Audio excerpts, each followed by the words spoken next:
Une fois encore, le phénomène des changements climatiques avec son cortège d'incertitudes a dicté sa loi au Sénégal.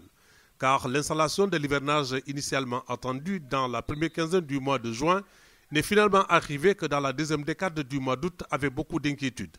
La recherche interpellée, le DG de l'ISRA descend sur le terrain. Donc on était venu voir un peu tout le programme de sélection de niébé et de production de semences que nous avons avec les producteurs. Et comme je peux vous le dire, actuellement, nous avons 5 variétés qui sont pratiquement prêtes à être homologuées. Et ces variétés vont répondre véritablement au déficit pluviométrique. C'est des variétés qui ont été sélectionnées, résistantes à la sécheresse.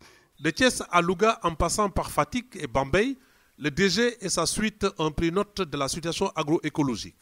Et dans les périmètres d'expérimentation du CNRA de Bambey, 360 variétés de mil et 10 variétés d'arachide, du niébé et du sorgho, ainsi que le cours en cours d'essai pour la riposte, ont été présentés.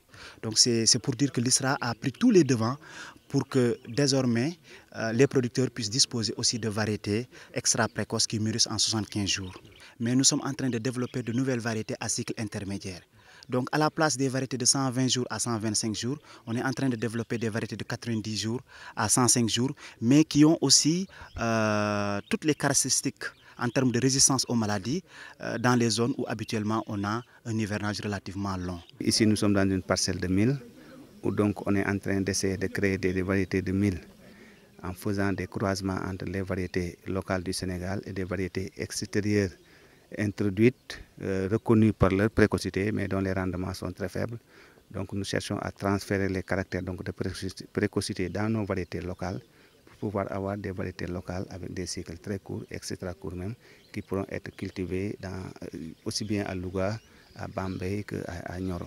Le DG qui a fait une pierre plusieurs coups a visité le labo d'analyse et de conservation du CNRA et il a aussi pris contact avec le personnel. Ici, on fait le pH, la conductivité, le carbone, l'azote, la granulométrie, les bases échangeables et la capacité d'échange cationique, les oligo-éléments, les phosphores total et assimilables, le point de flétrissement et la capacité au champ, l'humidité, tout ça là.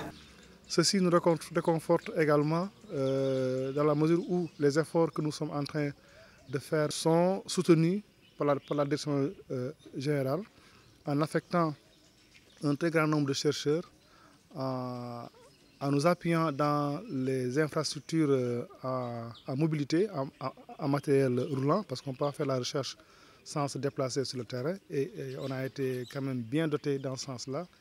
Et durant cette visite, ils nous ont confirmé qu'ils vont continuer très prochainement à partir du début du mois de septembre à renforcer encore le CNRA en personnel dans les secteurs où on est déficitaire.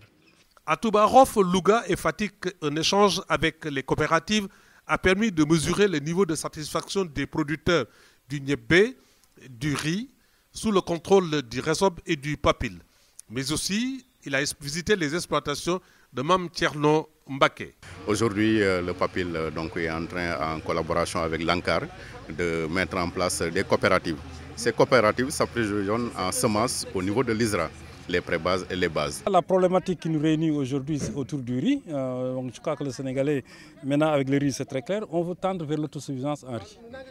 Tendre vers l'autosuffisance en riz, notamment comme décliné dans le programme de relance et d'accélération de la cadence en agriculture, c'est arrivé en 2017 à l'autosuffisance. Et ça, nous l'avons dit partout, la riziculture pluviale doit jouer 40% de la production totale en matière de riz au Sénégal.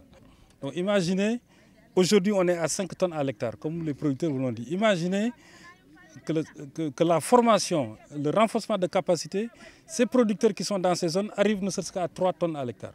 Et cible 5 tonnes à l'hectare, vous comprenez, 200 000 hectares, vous multipliez par 5 déjà, on est à 1 million de tonnes. Or que le Sénégal vise 1 600 000 tonnes à l'horizon 2017 pour avoir l'autosuffisance en riz. Globalement satisfait, le DG a fait des recommandations et pris note des doléances. Il faut changer de méthodologie, il faut changer de système de dissémination de ces résultats. C'est pour ça que c'était très très important la rencontre avec tous les partenaires pour voir un peu comment on peut accélérer encore cette dissémination. Les plateformes d'innovation, notamment le Integrated Research for Agriculture, comment on peut diffuser de manière inclusive les résultats de recherche, en tout cas aux bénéficiaires finaux que sont les producteurs, les pasteurs, les éleveurs, en tout cas tous les bénéficiaires avec qui l'ISRA travaille. Je crois qu'on a beaucoup discuté de ces questions et certainement dans un très proche avenir, nous allons aller vers un forum de la recherche, pourquoi pas, pour essayer de recentrer toutes nos activités et bien entendu prendre en charge la problématique et la demande posée par nos partenaires privilégiés. Rappelons que dans certaines zones, les mil en épiaison et l'arachide en floraison, et dans l'ensemble, une bonne levée a été constatée et il ne reste qu'à formuler des prières. Serigne Mame Thierno Mbacké l'a fait pour des pluies utiles.